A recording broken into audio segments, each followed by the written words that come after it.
নমস্কার বন্ধুরা, আমরা প্রতিজ্ঞা সিরিয়ালে এবার দেখতে পারবো নতুন প্রণোতে যে অ্যাক্সিডেন্ট হলো ছুটির। হ্যাঁ বন্ধুরা, আমরা এমনটাই দেখতে চলেছি এবার প্রতিজ্ঞা সিরিয়ালে। আমরা দেখতে পাই যে ছুটি বলে যে এবার আমাকে আশ্রমে যেতে হবে, ওই বলে বাড়ি থেকে বেরোয় এবং তারপরে অন্য দিক থেকে আবার ঝুমকি বলে, তুই বেরোচ্ছিস তো ছুটি, আজকেই তোর শেষ যাওয়া এই বাড়ি থেকে। এই কথা বলে সে আবার অনেকগুলো গুন্ডাদেরকে লাগিয়ে দেয় ছুটির পিছনে এবং বলে যে এই ছুটিকে মেরে ফেলতে।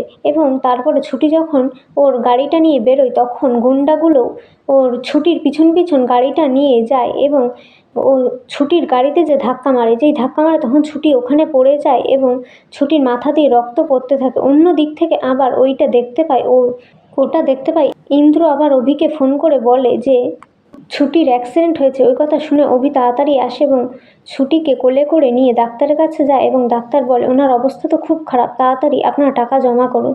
এবং টাকা যেই জমা করে তারপরে আবার ছুটির অপারেশন হয়ে যায় এবং তারপরে ছুটি আবার ঠিক হয়ে যায়। অন্যদিক থেকে ঝুমকি বলে, এখন ঠিক হয়ে গেছিস বলেই যে পরে ঠিক হয়ে যাবি তা তো কোনো কথা না, আমি তোকে মেরে ফেলবই, এ কথা বলতে থাকে। তাহলে বন্ধুরা, প্রতিজ্ঞা সিরিয়ালে আমরা এমনটাই দেখতে পারবো, অ্যাক্সিডেন্ট হলো ছুটি।